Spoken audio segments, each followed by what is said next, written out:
I've had a respiratory infection since the time I landed back in Delhi 10 days ago after a fortnight on the Israel-Gaza border. In these 10 days, my cough and congestion hasn't improved even slightly. As you can probably tell from my voice, it has actually gotten steadily worse. Over the last 24 hours, the National Capital Region, already reeling from pollution owed largely to farm fires in Punjab, saw Diwali celebrated with renewed fervour. Those anticipating a lull in cracker bursting in the wake of a cracker ban imposed by the Supreme Court were in for a rude shock because the ban ended up having the opposite effect.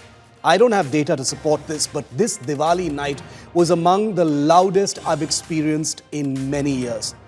Obviously, this has given an entire fake liberal ecosystem which has tiptoed around farm fires for weeks the delicious annual opportunity now to attack Diwali and blame this festival alone for the National Capital Region's pollution woes.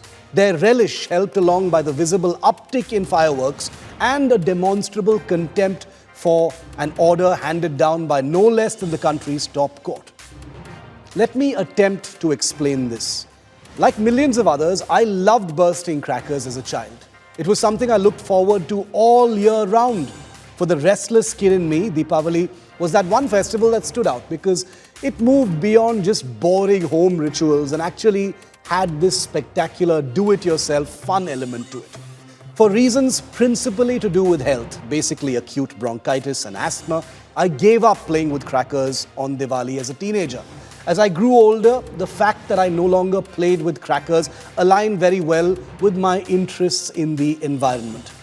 I personally don't use crackers, but as someone whose childhood was filled with the joy brought by crackers, I've never lectured anyone against using them. As someone who suffers the effects of both farm fires and fireworks, I can personally testify that the latter has become a cynical effect of an entire ecosystem's lack of integrity about the former. Even moderate, unreligious folk are incensed and angry with the annual lecturing they hear in the public sphere by celebrity after celebrity, recommending green Diwalis, etc. These same folk view the Supreme Court as selective and prejudiced, choosing to wake up late to farm fires, but displaying startling alacrity in the banning of firecrackers. It is my reading that thousands of those bursting crackers now are doing so for the sole cynical reason of making a statement against this perceived selectivity rather than the enjoyment of bursting crackers per se.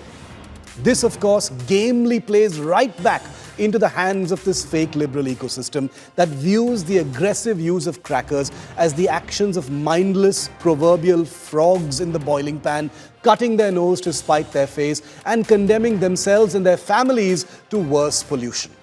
But it is precisely this kind of irrational anger, an anger born from exhaustion over the hypocrisy that is reserved for Diwali and Hindu festivals, that now manifests on Diwali night. On this show, I've consistently condemned farm fires, calling out both state and central governments for their lack of preemptive action and accountability. It was in fact the most watched video during all coverage of the pollution crisis across all channels, what I told you right here on 5 Live.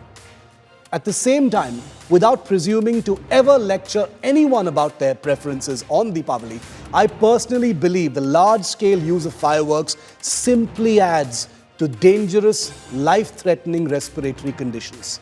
Had I not raised my voice about farm fires, could I dare give gyan about crackers? That is where people's anger is coming from. That is where public contempt comes from.